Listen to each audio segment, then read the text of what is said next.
Everybody, salute. The waters. Responsible, no day drinking. Staying hydrated. Welcome to episode nine of the Inner Workings podcast. Damn. With We're Ash deep. Maz and Dylan Guy. Yeah, almost been. And J-Cal. And myself. And J-Cal. As the guest, Marley. The guest. Anyway, yeah, it's almost been, I guess, a year of us doing this. Almost about 8 months or something 8 months. like that. Which has been good. Tracking on about an episode a month, give or take. Yeah. Yeah. Well, let's maybe start with you. What's been going on in your world? What's been going on with me? Yeah, a whole lot, to be honest. Been pretty busy. It's been good. Feels weird being back on here talking and shit again, 'cause it's just like always sitting behind the thing now. Like, but yeah, just like doing a heap of videos. How are you finding managing that workload? Yeah, it's good. Just like constantly adjusting, and just trying to figure out like just stuff like pricing and all that is just a constant like learning curve. Just kind of. I'm going to jump in real quick.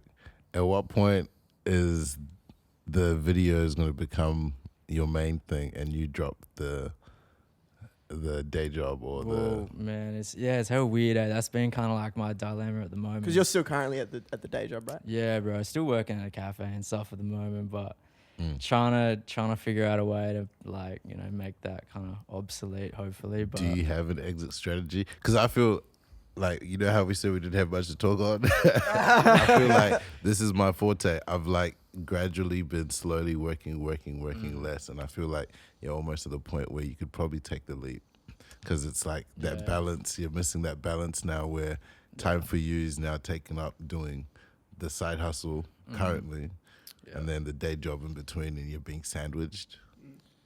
Yeah, it's just all kind of time management, I guess. Like trying to figure out like what I want to take up the most of my time, but then what else, like what kind of provides me with the most income, and then kind of stability, that balance. Because I guess it could technically get to a point, well, right now where I could drop my other job to do videos full time, but there is also like the factor that when you kind of take something on full time as like a source of income, it becomes like almost too serious. So it's like, I feel that. That's kind of the point that I'm at now, where I've realized the importance of like pricing yourself appropriately, and like so that you don't resent the things that you're actually working on. Like Wow, that's big knowledge. So Big gem, right Big there. gem. So would you say the day job is providing you security, as in it's like it's consistent work and the videos fluctuate, or? Well, I mean, I'm not fucking working that much, to be honest. Like, Okay. It's like anyone that knows me that fucking works as well knows I hardly fucking rock out there. So, but no, it's chill. Like, it kind of is like just like a little bit of like extra security. Like, and I mean, working at a cafe is chill as fuck anyway. So like, I don't really mind. But it's like it's better to have something there that will kind of act as a bit of consistency, rather than like freelance work is so all over the place. Like 1 week you can have like 5 jobs, and then the next week you don't hear back from anything, stressful. and then like one job can take like over a month, or then another job that pays the exact same can be done within like a week. So it's kind of, as J.K. probably knows with like music shit, it's just like that like varying time difference between how long a certain job will take can be quite frustrating. So then like pricing yourself appropriately and making sure that your prices are keeping up with like your workload is like the most important thing I've realized. And quality too. I feel like as you grow as a creative as well, like you add more value, so there's always that Definitely. time to level up as well. Yeah. I think we've touched on this before, but also the price, a higher price almost will, attracts certain types of people anyway who are willing, like myself, I'm willing to pay more. Like I've said to you before, I'm like, if we're doing videos for Marley and for me and stuff, I'd rather give you more money, because, I would want you to spend more time on it. And, I value you and your art. So how about your journey of, I guess, being in events and your Mr. DJ. And also DJing Hey. recently, yes. We out here. Journey event side from what angle? I mean, as in, obviously, you're still working. Yeah, I'm still working Yeah. like my day job maybe 2 times a week, and that really just. But I also like, I live very frugally, if that's a word, in the sense that my basic needs, I'm super like, I'm calculated. I know exactly what my monthly budget is for like expenses. Nice. And I know how many hours a month I need to work at my day job for me to not have to worry about my expenses. And then that allows me to free up more time to invest into like the event side of things, because a lot of it's like done all hours of the day. Like, let's say we have a meeting. I can't have a meeting after work because the office is like the actual manor office is open, 9 till 3. So I have to be available those hours if we have to meet. Having DJ meetings, meeting with like my directors and my partners as well. They have different schedules. So some days we might have a meeting at 10 p.m. on a Tuesday, but like it has to be done if we don't meet, you know what I mean? So it's like Sure. having the flexibility to then have those extra days to put in what happens behind the scenes then allows me to not have to worry about my day job.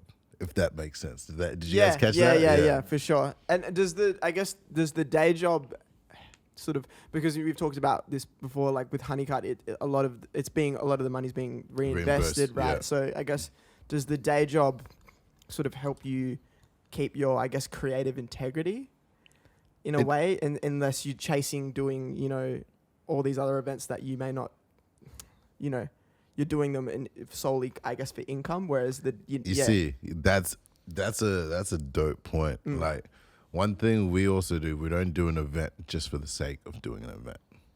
And I think that's it's not fully financially motivated. Yeah, it's not fully financially motivated. We do our SWOT analysis. We figure out whether it's a space that we want to dive into and that we're passionate about. And if we're not, we don't do it. Like, there's been times we've been given the chance to make a bag, but like, if I'm gonna resent having to work around my current schedule to add that in and not enjoy it, we're not gonna do it. Exactly. And it's like, I guess it's more of a long game, and if you do good work, like, the money will come, you know what I mean? Yeah. And it's 100. like, it'll come in a better way rather than just always trying to chase the quick bag, It's like the quick fix. But in saying that, me DJing a lot has allowed me to work less, Hey. because it's like my day job. Because like 4 hours at work in my day job is an hour worth of DJing. So Facts. so yeah, if I get booked twice a week, cool. And they're all gigs that Not all of them. I'm being booked by because I don't pay myself for gigs that I play for myself. Interesting. Yeah. Really? Because it's for the love, bro. I love it. I'm trying to get there you reps. I'm trying to get better. But when someone I've been contacted since I've been taking it seriously, I've probably done 5, 6, 7 private gigs where it's either friends of mine or networks within my friends that are like, yo, I'm doing this, I want you to play, boom. And most of these people have never actually heard me play, but my understanding of music and my music taste is what they love, and they kind of know where I want to play. I like playing early because that way I can just do what I do. You know what I mean? You mentioned before that you have a couple of aliases. I do have a Do you want to couple explain aliases. those? Because I'm please. interested. I'm very interested. So each brand that we run typically has a different sound. And the sound is obviously a combination of what not only myself, but Dave and Tabs and the team enjoy. So it kind of makes us multifaceted. I'm such a music head also, outside of the direction we're talking to. I just love music. So my music tastes vary. So for one of our gigs, Wildflower, Breezy Boy is the alias for that one. Why? Because because I get inspired by the breeze before each set or during the set, Yes, and I sir. kind of allow it to take wherever it takes me. So depending on the palette we're going for, That's a beautiful thing too. It is beautiful, man, and I love it. So much fun because I don't have to then box myself in by using these different aliases. And I see a lot of DJs currently struggle with being boxed in as this type of sound or this type of sound. So me being in an events manager side, I've seen it happen, and I'm guilty of it too, of thinking this person only does this stuff, but then like they're like, I only do this stuff because that's what I get booked for, but I love doing this stuff. And then you hear it and you're like, oh my God, why don't you do this often? And is that what, as a booker, is that what you're kind of looking for in a DJ? Is someone who can adapt to what's going on, or does it depend? Or definitely, I feel like just as a DJ in general, having catalog and being able to read the room is like the most important thing. And is that when you're DJing? Is that what you do? You obviously you might. Does planning your sets include just like, okay, here's a bunch of songs that are going to fit the vibe, and then you put them into a playlist, and then you just shift through that playlist? Or so I create a crate. Like this past weekend, I played for the DJ in Record Box. Box, USB DJ. Currently USB Yep. DJ. Just easier for me, man. I'm a rookie. I'm trying to get the Rookie of the Year award, but like I'll create a crate. Like let's say Wildflower, the last Wildflower, I created a Wildflower crate. Usually the Courtyard is like future beatsy type of sounding stuff, and a lot of like tropical inspired grooves. So we kind of left it kind of open so that DJs in that space don't have to feel like I have to fit a certain demographic. But if it's within the vein and within the space and it sounds good and people can bop to it, play it. So it kind of gives guidance, but not forces you to think a certain way. So with the Breezy Boy alias, I mostly play a lot of future beats, and I mostly play a lot of like tropical groove stuff. So be it ballet funk, be it Amapiano, Afro house, iron drill. Side note, it's like it's like no. This is a new thing. R&B music behind a drill beat. Right, so I found this. Thought that sounds kind of like Home by Nux. That kind of sounds like that sort of vibe. Am I right, or is that kind Home of by like, Nux? I'll have to go peep it. I haven't heard like, that. Yeah, I know. I mean, but is it like singing? No. You have like a female vocalist singing like an R&B song, but the beat is a drill beat. Yeah. And don't knock it. The shit slaps. Because this is all like saxophony type shit. I'm thinking of. It's like hell, kind of like jazzy almost, but like no. I mean like okay, dope. A drill beat. Dope. with an R&B singer actually. So instead of like the drill pocket that most like I guess drill and grime artists like go. So have you heard that Pop Smoke Ariana Grande drill remix? Nah, I haven't. Oh, I need to peep that. So anywho, yeah, it's hard though. I found this going back to it while listening to like some ballet funk, which is like Brazilian trap music, and wow. Like I play some of that in my set, and it's just like it just knocks. It just knocks the edit, and I think the edit I was listening to was like her. There's this song by that she does, and they put this. It just slaps, bro. I don't know how to like describe it. It's so fresh and so new right now. Like I don't even know if that's the actual genre it's called, but yeah, it hits, and that's what led me into the Iron Drill comment. But moving back to Breezy Boy, so I play that type of stuff. I'll play some Spanish inspired music, some South American music with like hip hop influences. I play stuff in different languages, but it sounds good. And then I also have the other side to Breezy Boy, which goes back to a lot of stuff that I listened to growing up, your South African house, your Amapiano, your like stuff that you can just vibe with. So that's for that brand. And then for Motel 6 and for Mana, I use the brand Purple Feels, which is like when I get in my feelings, I play all of the R&B. Such a good name, man. I get all the sing-alongs, because usually at my events, early on, it's usually a bit quiet, as with any event, but it's usually a lot of ladies are having cocktails and they're vibing out, and I'm like, man, I could play to this, because like they really are in tune with like the Janae Aikos and the, you know what I mean? Just get saucy. So like that's the Purple Feels alias. Now, me, myself, as Ash Maz will only play on Honeycut Bills, because that's a combination of all my sounds. So like people haven't heard me actually play in that pocket because I haven't had a stage or a platform to play what I'd play. If someone, let's say over East, wanted to book me, they'd be booking Ashmaz, not the other two aliases. If that makes sense. This is very cool. This is because cool. I've thought about it and broke it down to a point because it's like my name, my brand, Honeycut, Ashmaz are synonymous. So like what I bring to that will be completely different to what I play currently because I want people to have a unique experience. It's so creative, dude. It's so creative. I actually really, really admire that about you. Damn, I appreciate that, bro. Nah, honestly, like as someone who creates music, that is just insane. That's something I really want to work on, is because obviously, like, you have a very, very extensive knowledge and catalog of music. Like, you spend a lot of time looking and finding music, I assume. Well, obviously, to have all those aliases and stuff. And that's something I don't do enough, actually, to be honest, which is that something I'm trying to work on. But that's amazing that you have all these sort of But stuff. I bet, do you ever feel like creatively restricted because you feel like you as a brand or as an artist are expected to do a certain sounding or certain pocket? No, I think I escape that because I'm not an artist.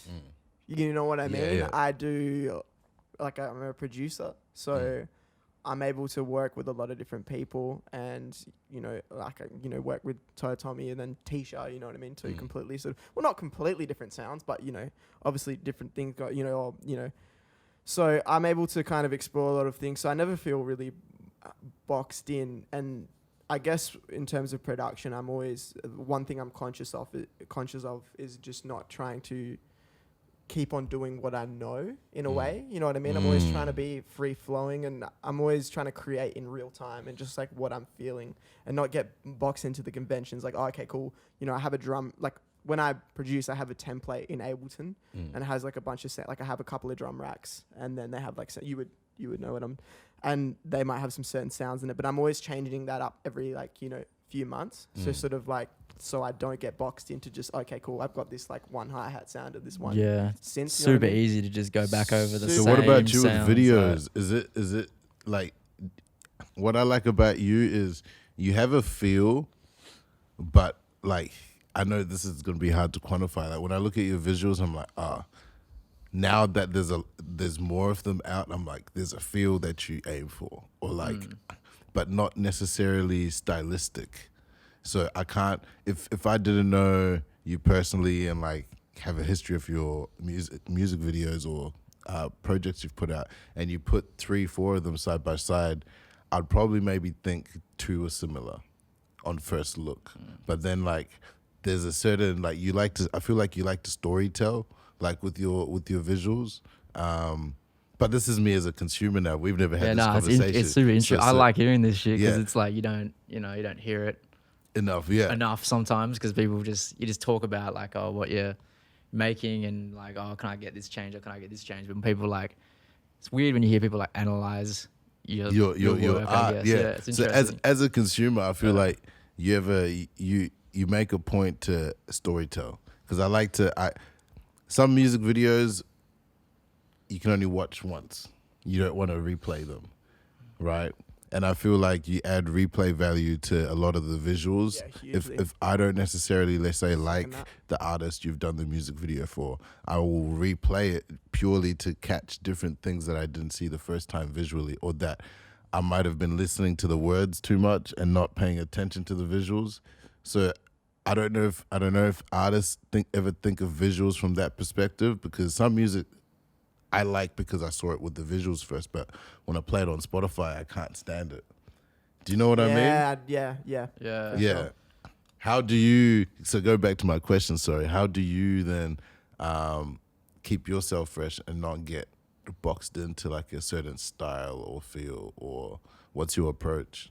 Well, something I've kind of been incorporating more recently is just trying not to get too attached to like the videos that I work on is a big thing, because I think early on, like, I got very caught up with trying to be too involved in the final product, because at the end of the day, like, a lot of the stuff that I work on is for other people. Do you know what I mean? So like, sometimes I felt like I don't want to change this, I don't want to change that, because I like it. But at the end of the day, like, you just have to step back and be like, okay, if that's what the client wants, give them that, and it makes your whole life a whole lot easier because you're not attaching your emotions to the project. Because that's why I have like all my other stuff that I do.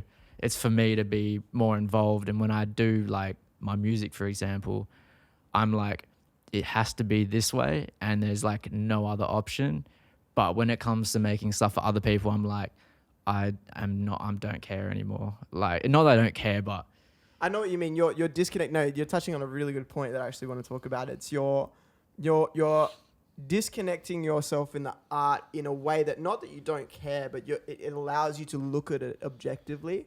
Yeah. And it just means that you can actually end up making better decisions. Yeah. Because you're not attaching your own ego to it. I've been frustrated with people, like quite a few people recently, who they're not serving the art, they're serving their own egos. You know what I mean? And that's something that I'm very conscious of, and I think that's something that, if not to blow my own trumpet, that's something I've become very good at, is being able to look, at the art and the stuff that I'm making objectively. And, if a decision needs to be made, and it maybe isn't this decision that that you would necessarily go with, it's it's for the art, you know what I mean? But people's bubbles get really burst, and it's like it's quite annoying, because you should be serving that, because at the end of the day, it's art. It's come from you, but what it is, it's essentially, and I need to be careful, because I'm not trying to take away the romance from it, but it is essentially a regurgitation. You know what I mean? Like, a lot of things have nothing really is completely original. It all derives from something. That's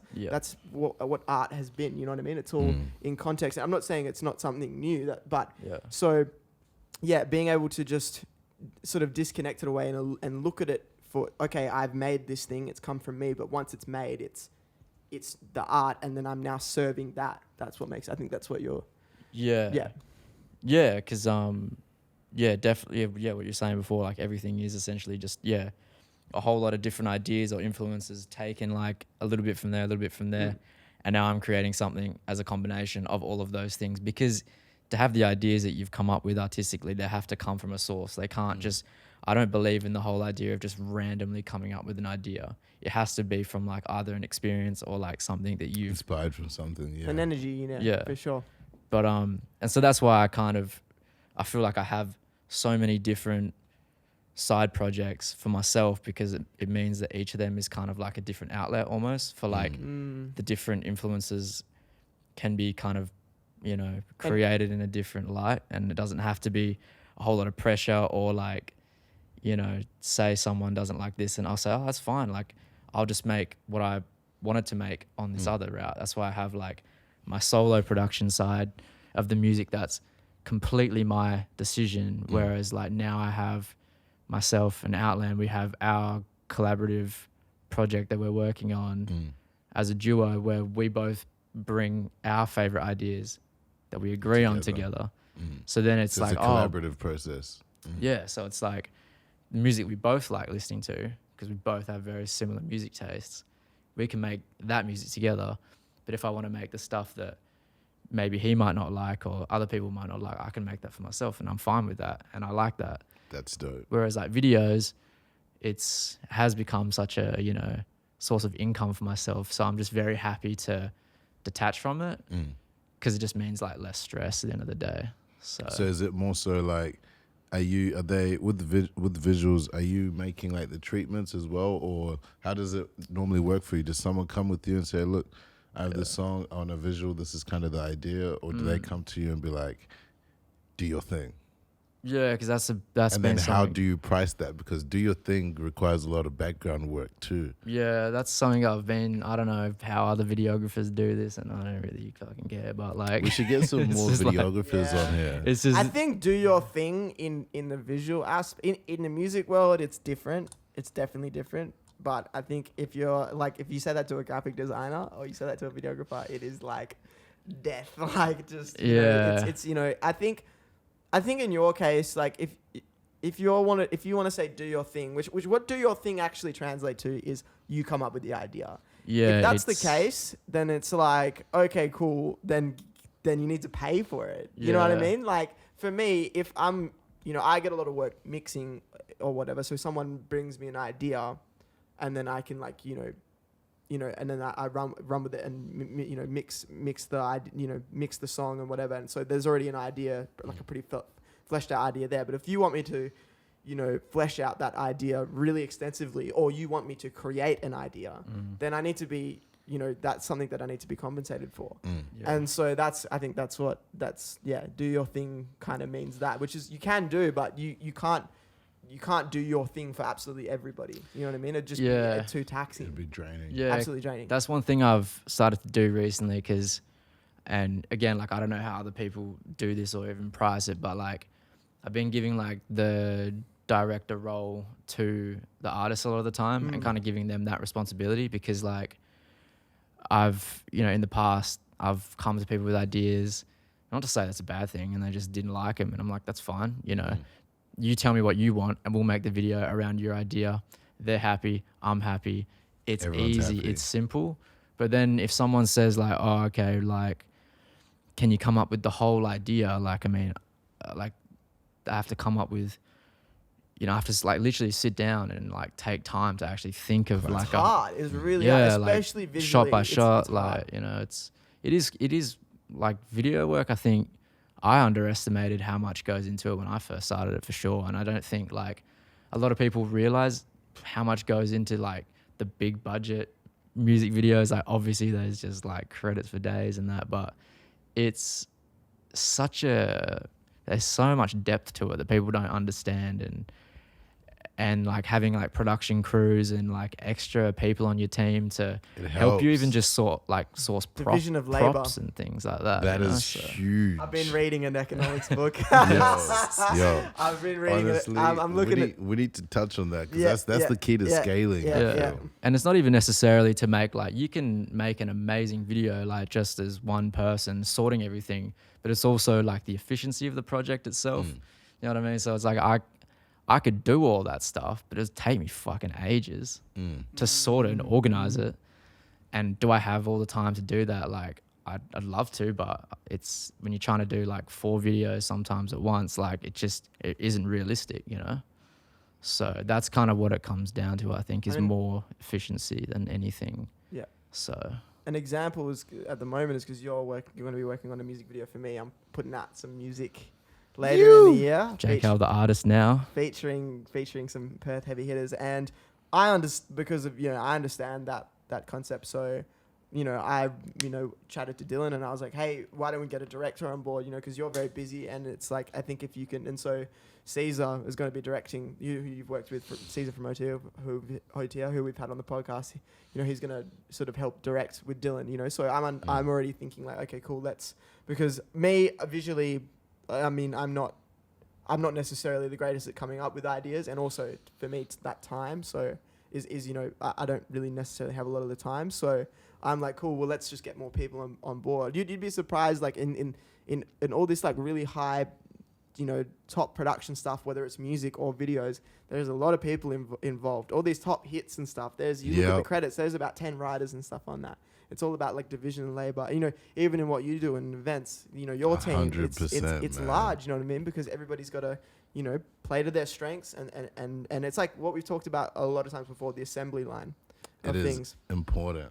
But I think also, like, just a quick point is the misunderstanding of credits a lot of the time in like music, especially. Oh yeah. Please touch into that. Yeah. I don't know much about that. So like, yeah. From obviously JK will go like much deeper into this, but say for example, a big artist like Drake, for example, right?